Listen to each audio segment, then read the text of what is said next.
morning, DJ Chat. Paayos lang po natin yung linya natin. Ayan, Yusek, good morning. Morning, DJ Chacha and Maricel. Good morning, mga kapatid. Ayun. Magandang umaga po, Yusek. Yusek, oo, ito nga po, kanina pinag-uusapan namin ni Mase, ito pong pagtaas ng bilang ng mga may measles dito po sa ating bansa. Gaano po ito kaseryoso, Yes. Yusek? Opo, nakita po natin yung bilang natin simula January 4 hanggang March 21. Nakapagtala na tayo ng 1,627. 45% higher yan, DJ Chacha, kumpara dun sa bilang na 1,121 last year. Ang problema ko kasi sa measles, mabilis pong makahawa yan. Ang isang pasyente, isang bata, karaniwan sa bata yan ang isang bata na may measles, kapag pumasok yan sa isang kwarto na may mga batang hindi bakunado, pwedeng umabot hanggang 16 to 18 ang mahahawa niya. Ikumpara natin yan halimbawa sa COVID. Yung COVID siguro mga, kung di ako nagkakamali, 4 hanggang 6 lang yung nahahawa. Pareho silang airborne pero mas mabilis yung atake, yung hawa ng measles. Oo. Yusek, mamaya pag-usapan natin yan kasi importante yan doon sa mga may magulang, may mga anak na edad 10 pababa nga. Pero medyo curious lamang po ako kasi dito nga sa balita, tama po yung sinabi nyo, 45% yung naging pagtaas ngayong 2026 nitong mga may measles. Bakit po sa Mindanao ang mas marami tsaka sa Metro Manila? Bakit nandoon yung bulk ng pagtaas ng kaso nitong measles?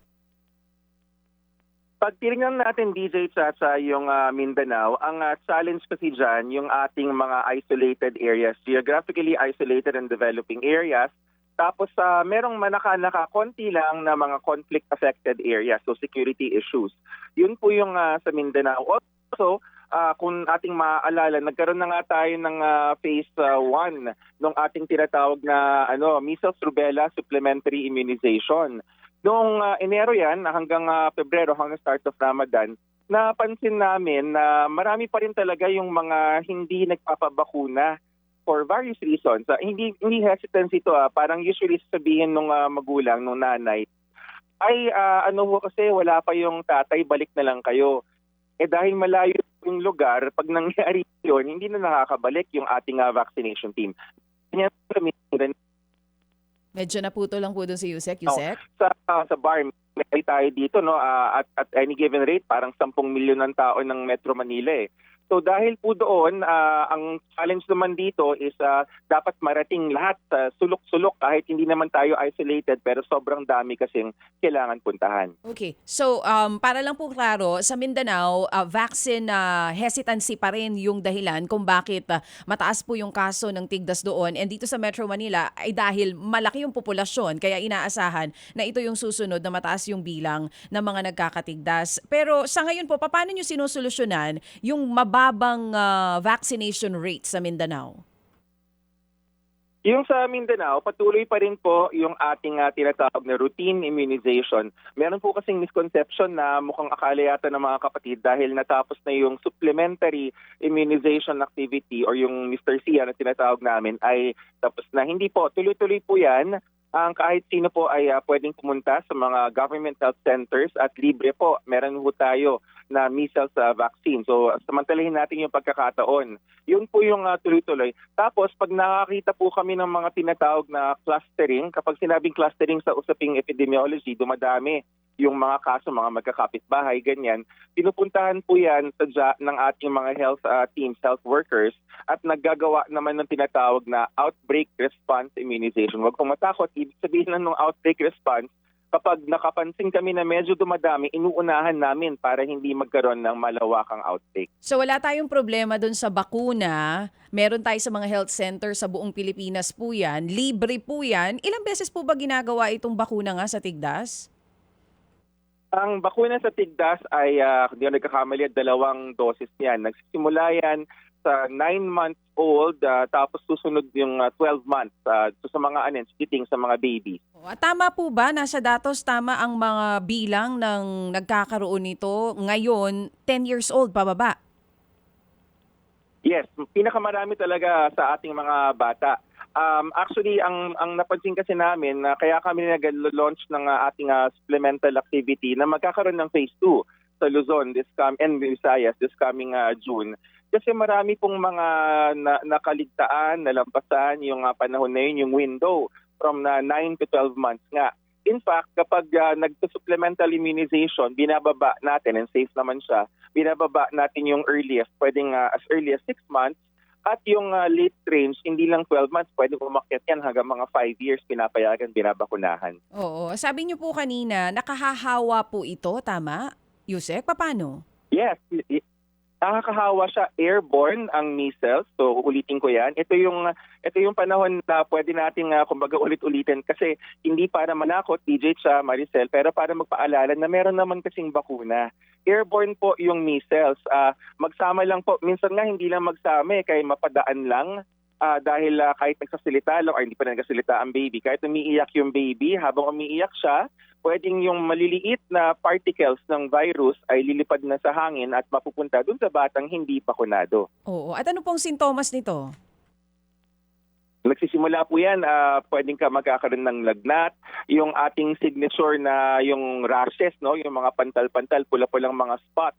May tinatawag rin tayo sa medicine na Koplik spots. Ito yung mga pagtirig na may loob ng bibig niya, may mga tuldok na puti na hindi naman singaw pero may mga puting tuldok.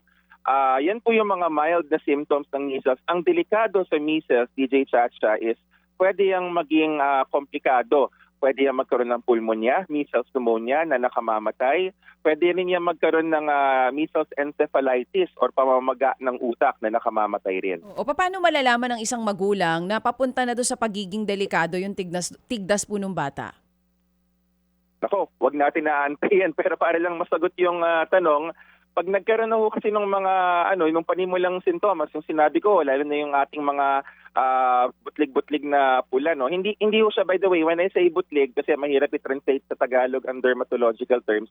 Hindi siya yung nagtutubig na butlig, no. Siya yung parang mga pantal na pula-pula na tuldok-tuldok lang na nakikita. Pag nagsimula po yun, tapos nakita natin na parang kakaiba nga, saka nagkakaroon ka ng sipon-sipon na sinasabi, yan ay mabilis yan, kaya wag natin naantayin na kaya pa yan kasi hindi naman pupunta doon sa delikado. Pag nakita niyo na ho yung mild symptoms, ay dapat kumonsulta na ho. Actually, wag nang antayin, DJ Cha, magpabakuna na. Oo.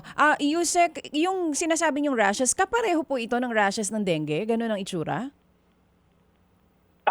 Very good question. Hindi. Yung dengue kasi, yung ating petechiae na tinatawag sa English, sa medical terms, maliliit na maliliit na tuldok-tuldok dun sa mga blood vessels. Yung dun sa measles, hindi siya kasing para bang clustered na magkakasama. Pero kung ako tatanungin, mahirap siyang i-distinguish maski sa mga doktor kapag tumitingin kami ng rashes, yung dermatologist yung inaasahan namin. Oo. So parang wag ho nating wag hahayaan ikonsulta kagad. may yung medical eye lang ang pupwedeng mag-determine kung yung rashes na nakikita dun sa bata ay for dengue or for tigdas, tama po? Yung may doktor lang. Yes. Sige po. Yusek, with this number, sinasabi niyo nga po mahigit 1,000 na yung pagtaas ngayong taon. Alarming na po ba ito? Posible ba tayo magkaroon ng outbreak? O sakto pa lang naman po itong number na to? Kayang-kaya pa, kumbaga. Kung tayo po ay magpapabakuna at yan po yung ongoing na ating routine immunization, tapos yung parating na ating tinatawag na phase 2 na MRC, hindi po yan dapat ika-alarma. Pero dapat po siya ay pansinin. Yun yung sinasabi namin. Napapansin kasi namin mas natatakot dun sa mga fake news na di umano, meron daw BA 3.2 na COVID-19 na sinabi na namin na fake news yan. Ito, hindi to fake news. Ang measles ay kumakalat at nakamamatay pero naliligtas ng bakuna. Kaya dapat ito yung pinag-uusapan at kung meron tayong kilala or lalo na kung meron tayong anak or chikiting sa bahay na hindi pa bakunado, dalhin nyo na para mabakuna kasi libre naman. Oo nga. Yusek, magandang umaga po si Maricel ito. Parang nakikita namin yung pictures nung measles. Mukha siyang bungang araw na malala. Parang gano'n, ano? Yes, exactly. Kaya siya mahirap, Maricel, na i-distinguish kasi kahawig rin niya yung buong araw, lalo na ngayong panahon ng summer. Yun na nga po. Yusek, ano-ano po yung mga dapat tandaan ng mga magulang kung halimbawa nakaligtaan na magpabakuna at nagkaroon na nga ng tigdas yung mga bata? Ano yung mga do's and don'ts at saka yung mga usual na maling paniniwala ng mga magulang pagdating sa gamutan ng tigdas? Okay, magandang tanong yan. No? Paano kung meron na tayong suspected na measles at ito na nga, nandiyan na sa atin? Una, ang payo po natin, kung kaya po nating itawag or i-text dun sa ating kakilala o pinakamalapit na health center, gawin po muna yan at padalhan ng pictures. Bakit po? Kasi nga nakakahawa siya ng malala.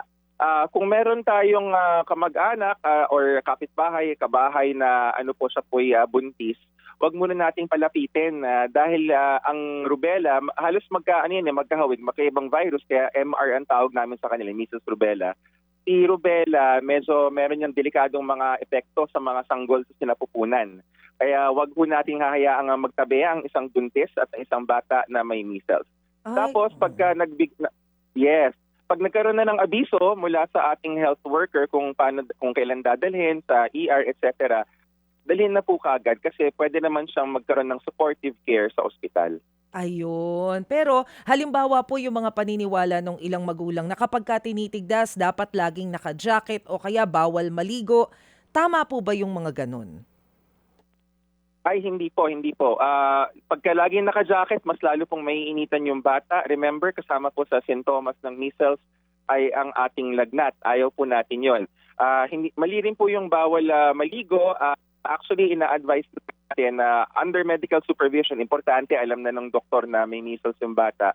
Under medical supervision, pwede po tayo ng maligamgam na tubig na mabilis lang na paano tayo magpahid-pahid ba para sa ating mga batang may lagnat. Pwede po yun. Under medical supervision kasi ang worry ko naman kung halimbawa may mga rashes na yung bata, baka kung anong sabon yung gamitin, mas maging dangerous for the kid, for the baby. Tama po yun, Miss Maricel. Any brand, basta yung mga mild soap po. Ako naman po, ang concern ko, kaya gusto ko under medical supervision kasi nakakahawa nga siya.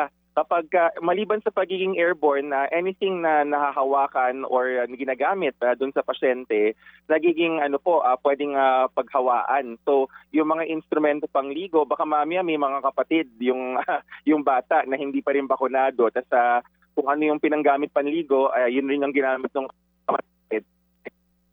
Yusek? magputi. Yusek, ayun, medyo nagcha-choppy lamang po yung linya.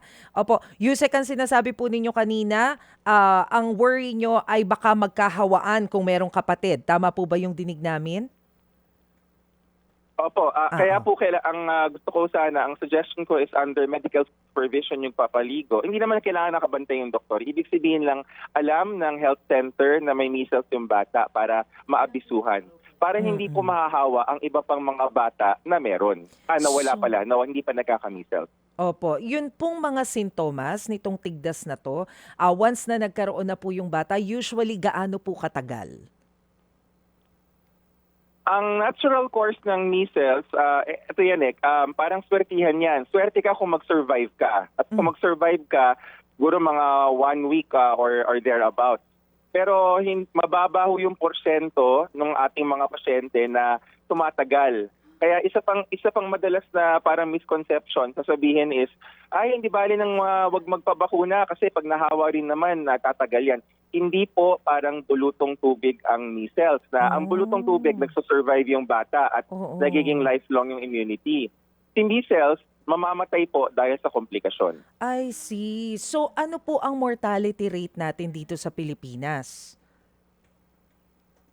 Teka, hindi ko hawak yung exact number Okay. pero yung case fatality rate niya na mataas yan. I don't have the exact number, ayoko manghula, pero mataas yan na Maricel. Oo. So ang malinaw, delikado para sa bata kapag ka dinapuan ng tigdas. Opo, delikado para sa batang hindi bakunado kapag nadapuan ng tigdas. Okay. So para po doon sa mga bata, na sabi nga po ninyo kanina, hirap kasi particular doon sa ilang areas na magpabakuna, halimbawa po sa Mindanao. So kung na-miss na nila, hanggang ilang taon po pwedeng mabakunahan kontra tigdas?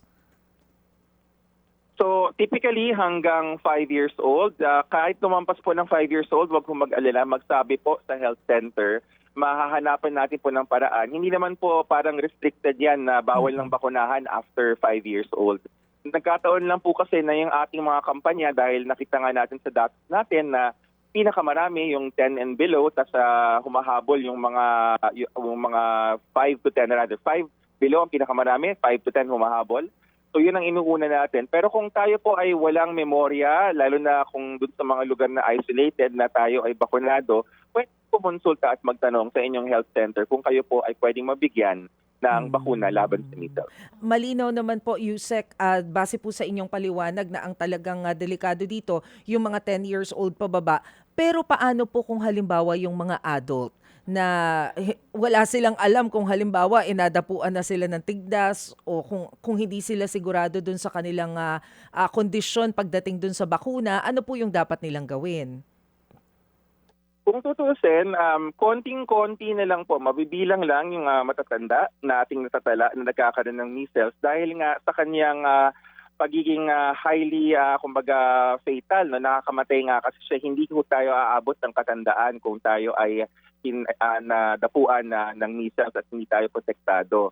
Pero para sa kumbaga, peace of mind ng ating mga seniors, kasama po sila dun sa grupong sinasabi natin, lalo na yung mga immunocompromised, yung mga very frail.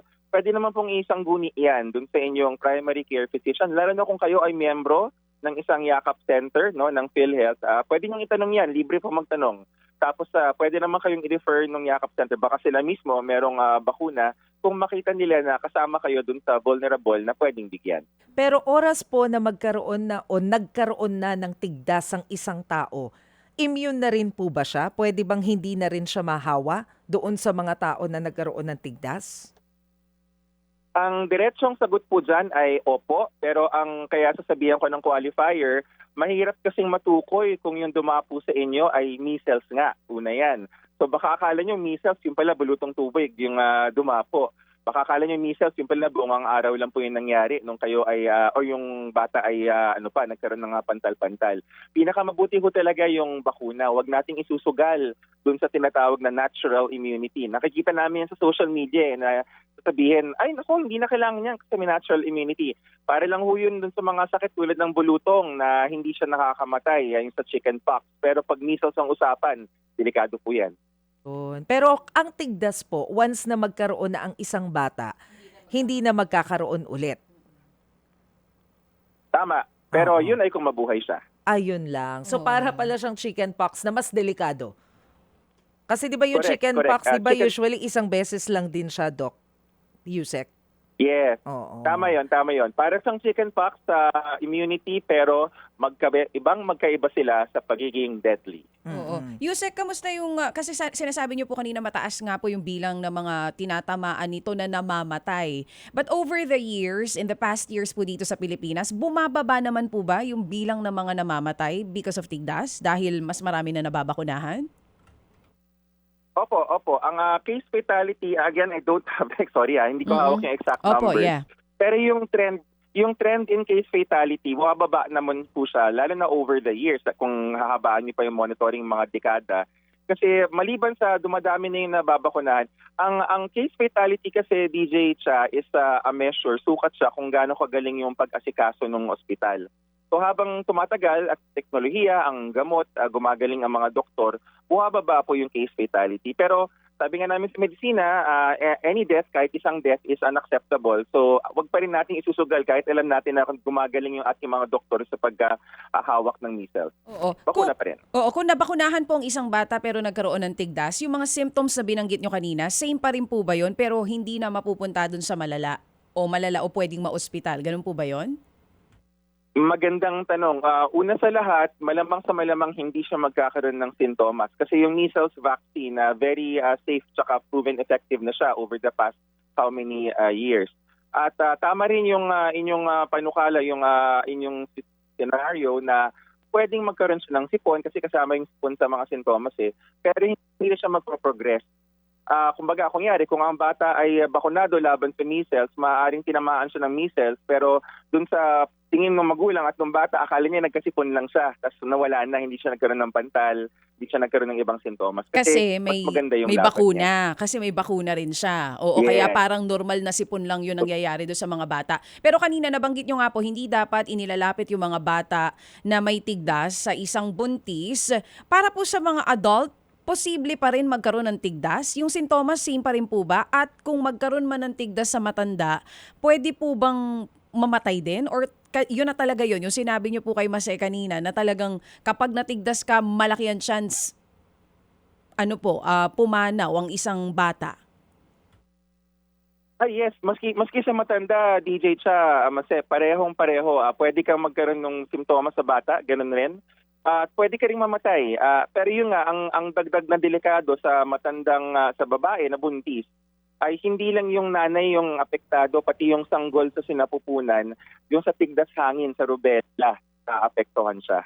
Ayun. At least ngayon mas maliwanag po ito sa amin at encourage nga natin itong ating mga kababayan ngayon na pumunta sa mga health centers para po yung mga anak nila ay mabakunahan. Iba lang po kami ng topic, Yuse, kasi last time nakausap namin kayo ni Manong Ted, napag-usapan po natin yung tungkol po sa pagtaas ng presyo ng gamot, maging yung pagtaas po ng presyo ng mga ginagamit po sa ospital. Kamusta po ang monitoring nyo sa ngayon? May mga nagtaas na po ba? So far, wala pa tayong nakikita, DJ Chacha, sa mga pagtaas ng gamot, sa presyo rather ng gamot. At nakausap rin natin na maraming salamat dun sa ating Pharmaceutical and Healthcare Association of the Philippines, isa yung asosasyon ng mga manufacturer dito sa Pilipinas ng private na gamot.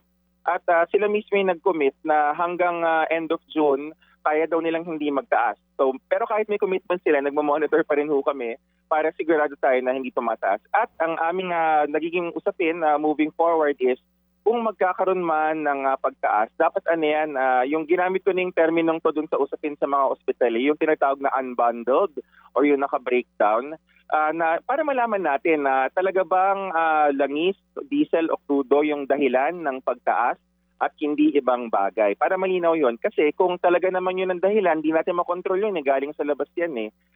Pwede nating itaas ang mga benepisyo ng PhilHealth. Hindi na pala pwede itataas talaga ang benepisyo ng PhilHealth kasi yan ang matutulong ng sektor ng kalusugan sa panahon ng krisis na ito. Oo, pero Yusek, hanggang June ang naipangako po sa inyo ng ilang manufacturers natin. After that, may possibility na ng pagtaas. Pag sinabing pagtaas, sa lahat po ng gamot ito, vitamins, maintenance, yung mga essential medicines, maging yung mga nabanggit nyo sa amin last time na ginagamit sa ospital, katulad po nung oxygen mask, gloves, syringes. Karamihan po niyan, ini-import natin, tama po ba? Opo, tama po yun. Karamihan ini-import. Doon po sa tanong kung anong mangyayari after June, ang talagang diretsahan at hindi nagtatagong sagot ay hindi natin alam. Hindi pa rin natin masasabi kung lahat or konti lang dahil mag-iiba yung tinatawag sa English na market dynamics. Halimbawa, one thing is for sure bago ako magbigay ng halimbawa, ang supply ng gamot ay hindi magkakaproblema. Meron pa rin gamot na makukuha. Ang problema kasi yung gamot sumasakay sa vapor o kaya sa eroplano, depende dun sa uri ng gamot. So, yung vapor sa eroplano gumagamit lang ng is, kaya tayo nagkakaproblema sa presyo. Pero wag ho tayo may supply yan, una. Ikalawa, depende sa magiging takbo natin at patuloy ang hindi lang usapan na pinagpalinuhan at kikilusan, ano ba ang mga tawag nila risk mitigation measures para hindi pumalo yung ating presyo. Pwedeng bultuhang purchase, yung full procurement na sinasabi, pero titingnan natin kung gaano karami kasi problema DJ sa pag masyado naman marami ang bili, ang puno naman sa amin ay expiran ng gamot. So, balancing act talaga Parang pag bumili ka ng marami, mag-e-expire. Pag bumili ka ng konti, matatakot tayo, baka mawalan. So, yun ang ating mga iniisip ngayon. It's an ongoing process po. Pero Yusek, sa pakikipag-usap niyo po dito sa mga grupo ng mga ng hospital associations and even sa manufacturers ng mga gamot natin, may na ba sila tansya kung ilang porsyento yung magiging pagtaas sa June? Kasi next month na po yan para mapaghandaan namin. Wala silang binibigay na numero at wag mo tayong matatakot kasi kung ako tanungin ninyo, wag niyong hayaang magbigay sila ng numero. Hindi tulad nung, di ba, nagkaroon ng panukala na yung sa hospital daw 5%. Tapos di ba, ang sagot ko kagad, paano niya na-compute yung 5%? Kasi pag nagbigay ka ng numero, baka mamaya masyado mataas pala yung numero, kaya naman pala na mas mababa. So, wag mo tayong mag-alala, hindi ho yan dapat magkakaroon ng problema. Yusek, pahabol na lamang po. Kanina napag-usapan po natin yung tigdas, maliban po sa tigdas, ano yung mga dapat nating pag-ingatan ngayong tag-init? Oh yes, magandang tanong yan, importante yan. Una sa lahat, yung mga heat-related illness, ang pinakamalala, yung heat stroke. Yung hindi ganun kalala pero magkakamag-anak yan, yung tinatawag na heat cramps, nananakit yung mga kalamnan, o kaya yung heat exhaustion, yung pagod na pagod ka. Yang tatlong yan ay dahil sa dehydration. Kapag kulang ang iniinom na tubig, at gano'ng karaming tubig ba? 8 to 10 glasses or 2.5 litro para sa pangkaraniwang adult. Except lang kung nagda-dialysis, magtanong mo sa doktor. Ganon dapat ang tubig na iniinom natin. Tapos yung sunburn, yan, dahil marami ring nagbi-beach ngayon, maraming lumalabas, o mga reporter na nabibilad sa araw. Maglagay po ng sunblock. Present. Di ba? Oo. Di ba? Maglagay ng sunblock or lotion, SPF 30, reapply every 2 hours. Tapos, yun pong bungang araw, nabanggit na po, ang solusyon dyan, maligo. Seryoso, maligo. Kasi pag ang bungang araw, nagkakaroon yan ng blockages sa pores, yung mga alikabok, dahil maalikabok na ngayon, tuyo ang panahon. Sino pa ba nakakalimutan ko? Food poisoning. Dahil mainit ang panahon, mas mabilis mapanis ang ating pagkain. Kung lampas 2 oras po, wag nang hayaang nakabilad sa labas ng refrigerator, i-ref po kagad. Ayun. Yung bungang araw, Yusek, di ba dati yung ginagawa ng mga lolo-lola natin, nilalagyan ng gawgaw? Safe ba yon? Baka may gumagawa pa rin nun ngayon. Ginagawa mo ba Oo yun, nga, tama. Actually, aminin ko, dumaan ako doon. Nagawgawan rin ako. Ako din po. Oo, Kami ako din ni din, Maricel. Oo. Oo. Actually, ang scientific principle, may accuracy yung ginagawa nila ngayon. At ngayon, ginagawa na yung cornstarch na pulbos na dahil na-absorb ng pulbos yung pawis. Ang proseso kasi ng bungang araw, naiirita yung balat natin kapag sobrang dami ng pawis. Now, with or without yung pulbos, okay naman po. Mas okay pa rin po yung maligo at yung light and airy yung suot na damit, maluwang at presko. Kasi pag hapit na hapit yung damit at sobrang basang-basa na, yan yung, di ba, pinapagalitan tayo ng mga lolo't-lola at, oy, basa na yung likod mo, palitan mo yung damit mo. Yan yun. So yan yung konektado dyan sa usapin na yan. Oo. Totoo pala yun. Yes. At cornstarch na ginagamit totoo pala ngayon. yun. Oo. Ito, Yusek, last na lang po. Ito, nagbabasa ako ng mga comments ngayon dito sa YouTube. O meron pa rin naniniwala dun sa may bago daw virus ng COVID dito sa Pilipinas. Kayo na po mismo magsabi. Dinebunk na to ng DOH. Pero para lang po dun sa mga nakikinig at nanonood sa atin na nangangamba dun sa mga nagpapakalat ng maling impormasyon. Nako, sa ating mga kapatid, wag niyo nang pansinin yung mga page na yan na puro fake news ang nilalabas. Wala pong BA 3.2 or yung cicada na sinasabi nila American term para dito sa Pilipinas. Wala ho tayong nakukuha na tatala. At kung meron man tayong matala, ang sinabi na po ng World Health Organization ay hindi ito isang delikadong variant. It is under monitoring, which is good news. Binabantayan siya. Pero mild pa rin po yung sintomas niya. Ang bilang ng COVID natin sa buong Pilipinas, yung exact number nakalimutan ko, pero yung rate drop 60% na mas mababa kumpara sa nakaraang taon sa parehong panahon. So, hindi ho talaga totoo, fake talaga yung lumabas na yan. Wala pong mangyayaring COVID-19 lockdown. Oo, Yusek, yung cicada virus na sinasabi ninyo, same symptoms yun with COVID, pero sabi nyo nga, saang mga bansa ulit ang may spike ng cases ng virus na yan? Karamihan ng naitala nila na BA 3.2 ay nasa Estados Unidos. Ang sintomas ay pareho lang. Yung kanilang, yung ano bang sintomas yan? Ubo, sipon, parang gano'n na lang Same sa lang din COVID-19 po. ngayon, Oo. hindi na tulad ng dati. Oo, pero Yes, hindi same lang. alarming, hindi dapat ikapangamba kasi ang sabi nyo nga po, 60% yung bilang ng pagbaba ng COVID dito sa bansa. So ibig sabihin, effective yung mga bakunang ginawa natin in the past years. Tama. Tsaka kasi si BA 3.2, actually parang anak-anakan ni Omicron yan which means yung bakunang ginamit natin sa Omicron na tumatakbo pa rin sa ating mga katawan, may laban pa rin doon sa ating nakikita na BA 3.2. Oo. Yusek, maraming salamat. Kamusta niyo po kami kay DOH Secretary Ted Herbosa. Maraming salamat po sa panahon.